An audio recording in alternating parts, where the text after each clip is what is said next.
Hi, welcome back to another segment of This Ain't Your Normal Parenting Vlog.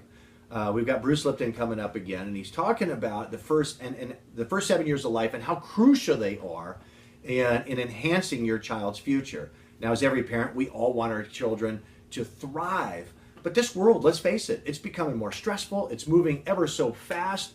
And what is it we're going to do that's going to give us that leg up? Dr. Bruce Lipton talks about that in this short segment. Here he is coming up next. The first 7 years of a child's life, actually starting in the last trimester of pregnancy, the developing brain of this child is functioning in theta, which is hypnosis. What it sees or hears, it downloads and knows. No consciousness. Consciousness is not there, and consciousness would be really great to be there, because if we were getting a bad download, consciousness would say, no, I don't want that one. But the reality is there's no consciousness, so whatever's being downloaded is being downloaded. There's no criticism of the download by conscious mind, because it doesn't even exist.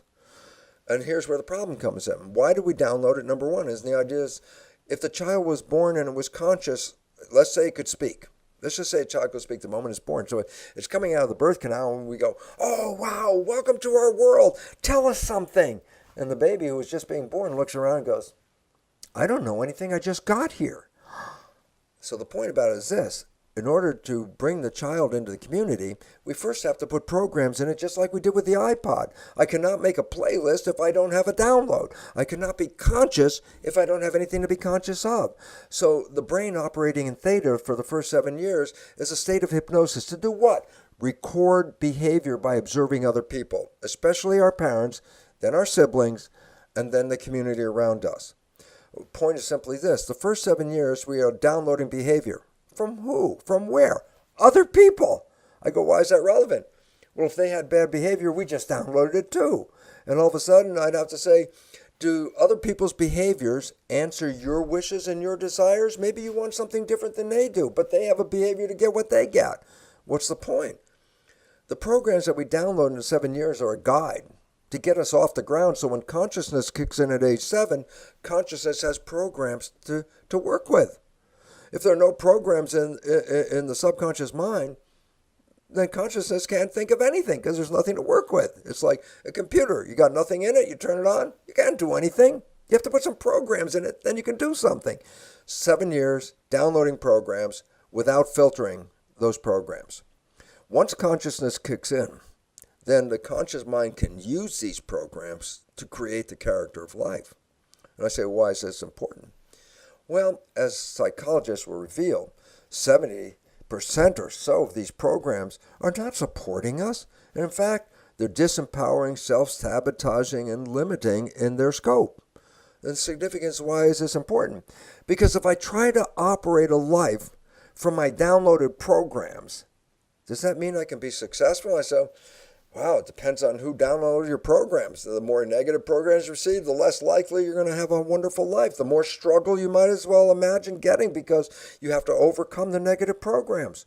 So we are trapped into these paradigms of running these subconscious programs that we got from other people that don't necessarily even offer what we want in life. Well, this is the significance behind Max Rhymes' books.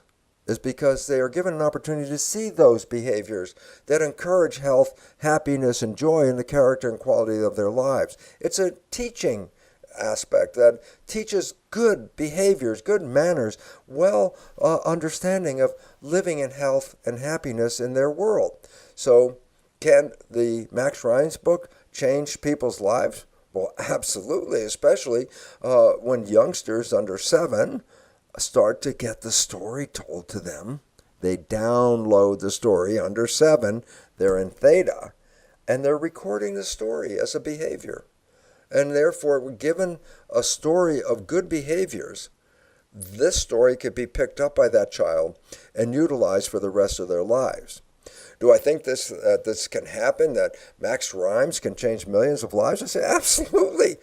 The more infants and young kids that are exposed to Max Rhymes, the more they are getting behavioral programs that support their health, their harmony, and the evolution of the planet around them. The more people that expose their children to Max Rhymes are increasing their child's chance for a better, happier life because the behaviors provided in those books are behaviors that encourage health, happiness, and community.